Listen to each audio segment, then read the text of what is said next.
ఆయన ఎలా ఉన్నారు? ఈరోజు ఫిజిక్స్కి సంబంధించి ఫస్ట్ ఇయర్ వాళ్ళకి సెకండ్ గెస్ట్ పేపర్ యొక్క 4 మార్క్స్ 8 మార్క్స్ రెండు కలిపి ఒకే గెస్ట్ పేపర్లో మీకు డిస్కస్ చేయడం జరుగుతుంది. ఆల్రెడీ 1 మార్క్కి 2 మార్క్కి సంబంధించిన విడివిడిగా క్లాసెస్ ఇవ్వడం జరిగింది. వాటిని జాగ్రత్తగా రివైజ్ చేసుకోండి. అండ్ వాటిల్లో డౌట్స్ ఏమైనా ఉంటే కనుక కామెంట్లో తెలియజేయండి. అండ్ ఈ సెషన్లో వచ్చేటప్పటికల్లా లాస్ట్లో ఇంకా కొన్ని రోజులు మాత్రమే ఉన్నాయి కాబట్టి 4+8 మార్క్స్ సెకండ్ గెస్ట్ పేపర్కి సంబంధించింది ఈరోజు ఇవ్వడం జరుగుతుంది. ఫిజిక్స్ అండ్ కెమిస్ట్రీ వచ్చేటప్పటికల్లా నెక్స్ట్ క్లాస్లో అప్లోడ్ అవుతుంది. ఓకేనా? దీనిలో ఈ గెస్ట్ పేపర్స్కి సంబంధించిన పీడిఎఫ్స్ని కోరుకునే స్టూడెంట్స్ ఉన్నా లేదా వాటికి సంబంధించిన ఆన్సర్ షీట్స్ కావాలన్నా కూడా అవన్నీ దానికి సంబంధించిన లింక్స్ అన్ని కూడా మీకు డిస్క్రిప్షన్లో ఇవ్వడం జరిగింది. అక్కడి నుంచి మీరు ఎన్రోల్ చేసుకుని ఆ పీడిఎఫ్స్ని డౌన్లోడ్ ముందే బ్రౌజ్ చేసుకోవచ్చు. అండ్ వాటిని ముందే మీ రివిజన్ని కంప్లీట్ చేసుకోవచ్చు. ఇంట్రెస్ట్ ఉన్న స్టూడెంట్స్ అక్కడ లింక్ ద్వారా మీరు డైరెక్ట్లీ ఆ పీడిఎఫ్స్ని ఎన్రోల్ చేసుకోండి. క్లియరా? ఈరోజు సెషన్ వచ్చేటప్పటికల్లా 4 మార్క్స్ 8 మార్క్స్కి సంబంధించిన సెషన్ కాబట్టి వాటి యొక్క డిస్కషన్ని మెయిన్గా చూద్దాం. సో ఫస్ట్ 4 మార్క్స్ క్వశ్చన్లో కనుక తీసుకున్నట్టయితే ఫస్ట్ క్వశ్చన్ చూసుకోండి. Average velocity and instantaneous velocity రెండింటిని డిఫైన్ చేయమన్నాడు. సో ఏదైతే total displacement by total time చేసుకుంటామో దాన్ని యావరేజ్ అంటారు. At that particular instant of time చేస్తామో దాన్ని ఇన్స్టంటేనియస్ వెలాసిటీ అంటారు. అండ్ రెండు కూడా ఎప్పుడు ఈక్వల్గా ఉంటాయంటే నువ్వు తీసుకునే delta T, that is time period, short time period ఉన్నప్పుడు, that is instantaneous time period దగ్గర మాత్రమే మాట్లాడుతున్నప్పుడు రెండు సమానం వస్తాయి. వేరాస్ త్రూఅవుట్ ద పాత్ కనుక మాట్లాడాలంటే రెండు కూడా వేరీ అయిపోతాయి. ఓకేనా? రెండోది వచ్చేటప్పటికల్లా ఎప్పుడైతే నువ్వు యూనిఫామ్ వెలాసిటీతో ట్రావెల్ చేస్తావో త్రూఅవుట్ ద డిస్టెన్స్ అప్పుడు ఇన్స్టంటేనియస్ వెలాసిటీ అంటే ఒక పర్టికులర్ టైం దగ్గర ఫైండ్ అవుట్ చేసే వెలాసిటీ ఓవరాల్గా దాన్ని యావరేజ్ చేసుకున్నా దానికి సమానం అవుతుంది. కాబట్టి 2 కేసెస్లో అవి రెండు సమానం అవుతాయని చెప్తాం. ఓకేనా? రెండోది, show that the maximum height and range of a projectile, that is ఒక ఆబ్జెక్ట్ని విసిరేసావు, అది నువ్వు పారాబొలిక్ పాత్ని ట్రాజెక్టరీ తీసుకెళ్ళిందని చెప్తున్నావు. అయితే దాని యొక్క మాక్సిమం హైట్, దట్ ఈస్ ఆ పారాబొలిక్ పాత్ లో ఎంతైతే మాక్సిమం డిస్టెన్స్ వర్టికల్లీ పొజెస్ చేస్తుందో దాన్నే దాని యొక్క మాక్సిమం హైట్ అంటారు. అండ్ ఎంత డిస్టెన్స్ హారిజాంటల్లీ ట్రావెల్ అవుతుందో దాన్నే దాని యొక్క రేంజ్ అంటారు. అవునా? మాక్సిమం హైట్ u² sin²θ/2g అవుతుంది. వేరే రేంజ్ వచ్చేటప్పటికల్లా u² sin2θ, ఇది స్క్వేర్ కాదు, sin2θ డివైడెడ్ బై, యాక్చువల్లీ నువ్వు అక్కడ సపరేట్ చేసుకున్నప్పుడు 2 × sin θ cos θ వస్తుంది. That can be represented as sin2θ కాబట్టి sin2θ/g అవుతుందని ప్రూవ్ చేయాలి. అండ్ దానిలో కరస్పాండింగ్ టర్మ్స్ అంటే ఏంటి? g అంటే acceleration due to gravity, u అంటే initial velocity of the body, t వచ్చేటప్పటికల్లా with respect to the horizontal దాని యొక్క ఇంక్లినేషన్. ఇవన్నీ కూడా క్లియర్ గా చెప్తే దానిలో నీకు 4 మార్క్స్ వచ్చేస్తాయి. Next, methods to decrease the friction ని తగ్గించడానికి మనం ఏవే డిఫరెంట్ మెథడ్స్ ని యూజ్ చేయొచ్చు. ఓకేనా? ఫ్రిక్షన్ ఎప్పుడు వస్తుంది? When the surfaces are rough surfaces ఉన్నప్పుడు, అంటే వాటి మధ్యలో time of contact, area of contact ఎక్కువ ఉన్నప్పుడు ఫ్రిక్షన్ ఎక్కువ ఉంటుంది. వాటి ఎప్పుడైతే తగ్గిస్తావో ఆటోమేటికల్లీ ఫ్రిక్షన్ తగ్గిపోతుంది. అవునా? సో గ్రీజింగ్ ఒకటి, ఆయిలింగ్ ఒకటి, పెయింటింగ్ ఒకటి, అలాగే దీంతో పాటు సర్ఫేసెస్ ని స్మూత్ చేయడం ఒకటి, ఇవన్నీ కూడా దానిలో మెథడ్స్ కింద మనం డిస్కస్ చేస్తాం. క్లియరా? Next one 27th, angular acceleration అంటే ఏంటి, యాంగులర్ టార్క్ అంటే ఏంటి? ఎప్పుడైతే బాడీ సర్క్యులర్ ఆసిలేషన్స్ లేదా కర్వ్డ్ ఆసిలేషన్స్ చేస్తుందో అప్పుడు దాని యొక్క corresponding displacement, that is theta అనే దాన్ని యాంగులర్ డిస్ప్లేస్మెంట్ అంటే ఒమేగా = dθ/dt చేసుకుంటే యాంగులర్ వెలాసిటీ వస్తుంది. వేరే దాని యొక్క యాంగులర్ యాక్సలరేషన్ వచ్చేటప్పటికల్లా ఆల్ఫాతో రిప్రజెంట్ చేస్తాం. dω/dt చేసుకుంటే యాంగులర్ యాక్సలరేషన్ వస్తుంది. యాంగులర్ యాక్సలరేషన్ నుంచి మనం కరస్పాండింగ్ దాని యొక్క torque, that is 4x experience ని మనం తీసుకురావచ్చు. ఆ రెండింటికి మధ్యలో రిలేషన్ రాయమని చెప్తున్నాడు. అదే నీ 27th question. Next 28th question వచ్చేటప్పటికల్లా సెంటర్ ఆఫ్ మాస్ కి సెంటర్ ఆఫ్ గ్రావిటీకి మధ్యలో ఉన్న డిఫరెన్సెస్ రాయాలి. ఒక్కొక్క దానికి 4 డిఫరెన్సెస్ రాయండి, సరిపోతుంది. నెక్స్ట్, ఆర్బిటాల్ వెలాసిటీ అంటే ఏంటి? దానికి ఎక్స్ప్రెషన్ తీసుకురావాలి. Orbital velocity and escape velocity for the satellites compulsory question, జాగ్రత్తగా రివైజ్ చేసుకోండి. ఒక క్వశ్చన్ అయితే మీకు దీనిలో కంపల్సరీగా కనబడుతుంది. నెక్స్ట్, స్ట్రెస్ ని స్ట్రైన్ ని డిఫైన్ చేసి వాటి మధ్యలో టైప్స్. ఇక్కడ వచ్చేటప్పటికల్లా స్ట్రెస్ అంటే ఏంటి, దానిలో types, longitudinal stress, lateral stress, ఈ రెండింటికి మధ్యలో వేరియేషన్ ని రాయాలి బేస్డ్ అపాన్ దాని యొక్క ఇలాంగేషన్ ని బేస్ చేసుకుని, అండ్ ఆ రెండింటికి కరస్పాండింగ్లీ యూనిట్స్ ని చెప్పండి. అలాగే బెర్నౌల్లిస్ ప్రిన్సిపల్, పాస్కల్స్ లా అండ్ దాన్ని ఎక్స్పెరిమెంటల్లీ ప్రూవ్ చేయడం, దీని మీద కూడా మీకు ఇంపార్టెంట్ క్వశ్చన్ వస్తూ ఉంటుంది.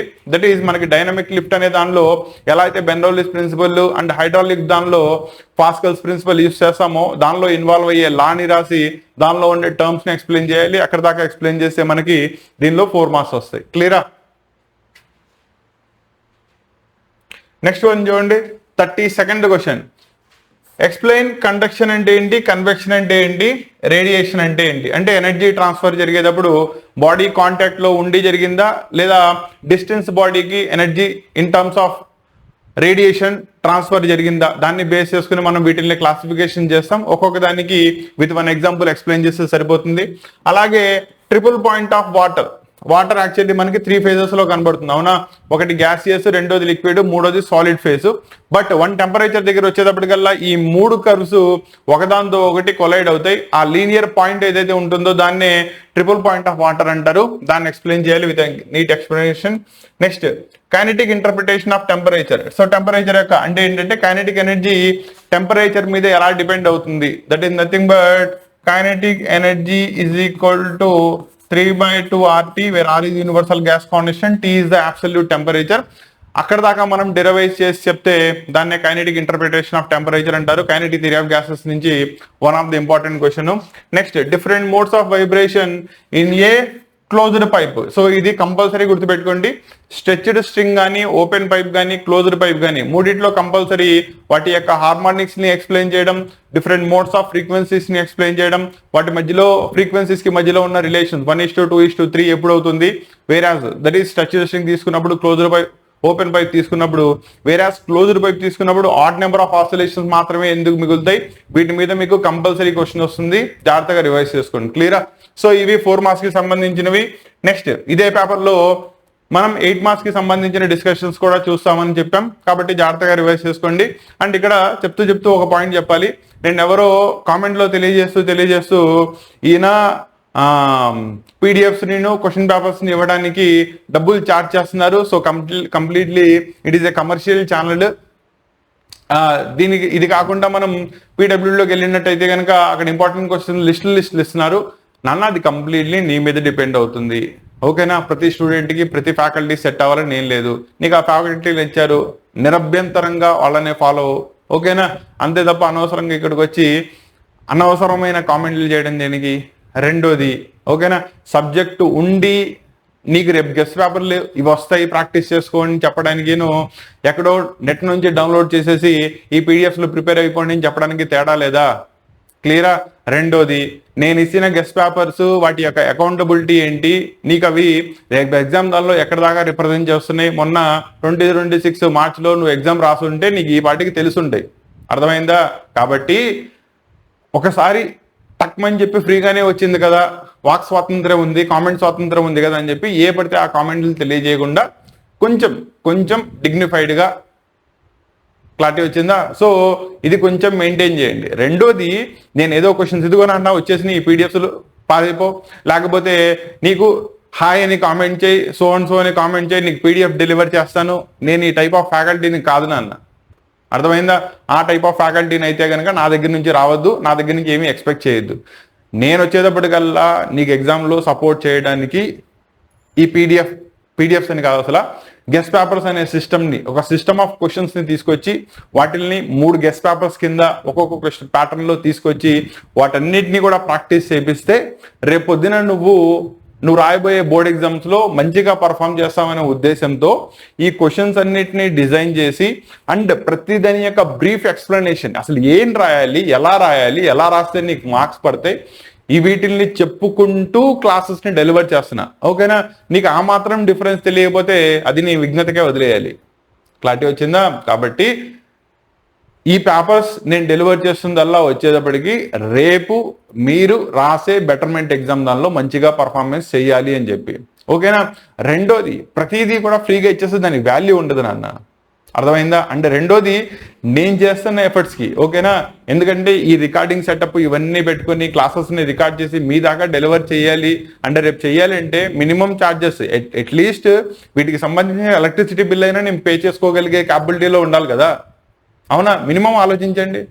కాబట్టి వాటిల్ని ఎంతైతే తక్కువ అమౌంట్లో మీ దగ్గరికి తీసుకురాగలనో ఆ అమౌంట్కి ఫిక్స్ చేసి వాటిల్ని in terms of guest papers మీకు తీసుకురావడం జరిగింది, ఓకేనా? అంటే రెండోది దానికి కూడా చెప్పాను, లేదు నువ్వు చివరి దాకా నాతో పాటు సైమల్టేనియస్ ప్రిపరేషన్ చేసుకుంటాను అంటే యూట్యూబ్ ద్వారానే ఫాలో, ఇది ఫ్రీ ఆఫ్ కాస్ట్ వస్తుంది. లేదు పీడిఎఫ్ డౌన్లోడ్స్ కావాలి అంటే కనుక నీకు అక్కడి నుంచి తీసుకోమని చెప్పాను, ఓకేనా? నువ్వు దానికే కమర్షియల్ అని చెప్పి స్టాంప్ వేసేస్తే అది చెప్పాను కదా నీ విఘ్నతగా వదిలేస్తున్నా. కాబట్టి ఆ పాయింట్ని జాగ్రత్తగా గుర్తుపెట్టుకోండి. క్లియరా? రెండోది ఆ టైప్ ఆఫ్ ఫ్యాకల్టీ నేనైతే కాదు, అటువంటి నా దగ్గర నుంచి ఎక్స్పెక్ట్ కూడా చేయమాకండి. క్లియరా? రెండోది వచ్చేటప్పటికల్లా మ్యాథ్స్కి సంబంధించి వీటికి సంబంధించి క్వశ్చన్స్ పేపర్ ఇవ్వడమే కాదు, దానికి సంబంధించి ఆన్సర్స్ అన్నిటినీ కూడా హ్యాండ్ రిటర్న్ నేను కూర్చుని రాసి వాటిని పీడిఎఫ్స్ రూపంలోకి మార్చి నీకు అందించడం జరుగుతుంది, ఓకేనా? ఆ ఎఫర్ట్స్ని కూడా నువ్వు గుర్తునిచ్చలేకపోయావు అనుకో, ఇంకేం చెప్పుకోవాలి చెప్పు? క్లారిటీ వచ్చిందా? అది కాబట్టి కామెంట్ చేసేటప్పుడు ఒకసారి ఆలోచించి ఏ చాయిస్ లేక టీచింగ్లోకి వచ్చిన ఫ్యాకల్టీకి ఇచ్చే కామెంట్స్ నాకు ఇవ్వమాకండి, అర్థమైందా? నేను టీచింగ్లోకి వచ్చింది విత్ ప్యాషన్, అండ్ ఎలా వచ్చాను ఏం చెప్పుకుంటా వెళ్తున్నాను అనేది ఈ వాటికల్లా నా ఆన్లైన్ క్లాసెస్ని ఫాలో అవుతుందంటే నీకు తెలియతుండాలి. ఇంకా అది నువ్వు తెలుసుకోలేకపోయావు అంటే క్లియరా? 8 మార్క్స్ క్వశ్చన్స్లోకి వెళ్దాం.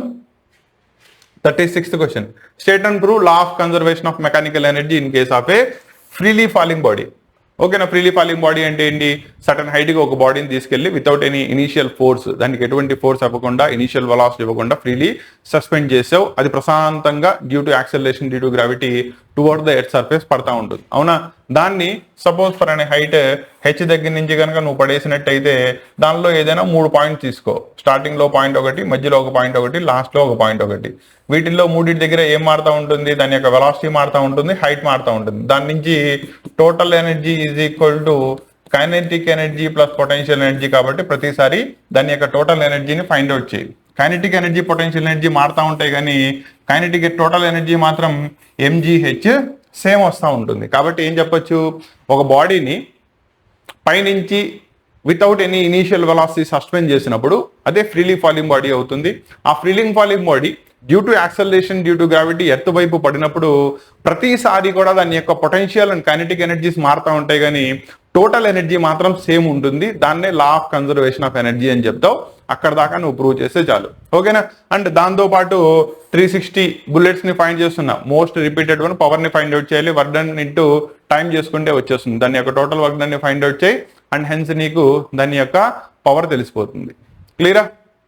Next one, describe working of the Carnot engine and దాని యొక్క efficiency. Eta is equal to Q1 minus Q2 divided by Q1 లేదా T1 minus T2 divided by T1. రెండిట్లో దేనిలో చేసిన ప్రాబ్లం లేదు. ఆ ఎఫిషియన్సీ దాకా నువ్వు ఎక్స్ప్రెషన్ తీసుకురావాలి, ఓకేనా? అంటే దానిలో నీట్గా దాని యొక్క సైక్లిక్ ప్రాసెస్ ఏవైతే 4 ప్రాసెస్ని కలిగి ఉంటుందో, ఏ నుంచి బి, బి నుంచి సి, సి నుంచి డి, డి నుంచి A, isothermal expansion, adiabatic expansion, isothermal compression and adiabatic compression. ఒక్కొక్క దానిలో జరిగే వర్క్ డన్ నిరాయి దాని టోటల్ సమప్ చేయి. ఎడియాబాటిక్లు క్యాన్సిల్ అయిపోతాయి, ఐసోథర్మల్ మిగిలిపోతాయి అండ్ హెన్స్ దాని నుంచి దాని యొక్క ఎఫిషియన్సీ వచ్చేస్తుంది. క్లియరా? ఇక్కడ దాకా నువ్వు క్లియర్ కట్గా మెన్షన్ చేస్తే దానికి 8 మార్క్స్కి 8 మార్క్స్ పడిపోతాయి. నాన్న మళ్ళీ చెప్తున్నాను, దీని యొక్క ఎఫిషియన్సీని డెరైవ్ చేసేటప్పుడు దాని యొక్క కార్నాట్ ఇంజన్ యొక్క దట్ ఈస్ సైక్లిక్ ప్రాసెస్ని డ్రా చేయడం కంపల్సరీ ఇంపార్టెంట్. వాటిల్లో ప్రతి దాని యొక్క స్టేట్స్ని P1, T1, T1 టెంపరేచర్స్ ఎంత ఉంటాయి ఇవన్నీ చెప్పడం ఇంపార్టెంట్. ఒక్కొక్క ప్రాసెస్కి సంబంధించిన work dance W1, W2, W3, W4 నాలుగిటిని విడివిడిగా డిరైవ్ చేయడం చాలా ఇంపార్టెంట్. టోటల్ వర్క్ డన్ని ఫైండ్ అవుట్ చేసి ఎఫిషియన్సీని తీసుకురావాలి. ఇది రాసే పద్ధతి. ఇలా రాస్తేనే నీకు 8 మార్క్స్కి 8 మార్క్స్ పడతాయి. క్లియరా? ఇంకా లాస్ట్ 38 వచ్చేటప్పటికల్లా kinetic energy and potential energy of a simple harmonic oscillator. ఇది ఆల్రెడీ మీకు ఫస్ట్ కేస్ పేపర్లోనే ఇచ్చాను, మళ్ళీ సెకండ్ కేస్ పేపర్లో రిపీట్ అయింది. Most important one. కాబట్టి సింపుల్ హార్మోనిక్ ఆసిలేటర్ని ఎక్స్ప్లెయిన్ చేసి అది ఎలా సింపుల్ హార్మోనిక్ ఆసిలేషన్స్ చేస్తుందో చెప్పేసి దాని యొక్క పొటెన్షియల్ ఎనర్జీ, కైనెటిక్ ఎనర్జీ విడివిడిగా దాని యొక్క డెరివేషన్ చేసి వాటి యొక్క టర్మ్స్ని ఎక్స్ప్లెయిన్ చేసి సరిపోతుంది. 8కి 8 మార్క్స్ పడిపోతాయి. క్లారిటీ వచ్చిందా? కాబట్టి ఇక్కడ దాకా ఇది సెకండ్ గెస్ట్ పేపర్కి సంబంధించిన 8 మార్క్స్ ప్లస్ ఆల్రెడీ మీకు 4 మార్క్స్ దీనిలో చెప్పాను. కాబట్టి 4 మార్క్స్ 8 మార్క్స్కి కలిపి డిస్కషన్. కంపల్సరీ క్వశ్చన్స్ని జాగ్రత్తగా రివైజ్ చేసుకోండి. నేను మళ్ళీ చెప్తున్నాను, వీటి యొక్క PDFs directly completely guest paper కావాలి అనుకుంటే మాత్రమే మీకు దానికి సంబంధించిన లింక్స్ ఎంపీసీకి బైపీసీకి విడిగా డిస్క్రిప్షన్లో ఇచ్చాను. అక్కడి నుంచి వాటిని ఎన్రోల్ చేసుకుని డౌన్లోడ్ చేసుకోండి. లేదంటే కనుక ఈ క్లాసెస్ని డైరెక్ట్లీ ఫాలో అవ్వండి, ప్రాబ్లం లేదు. ఓకేనా?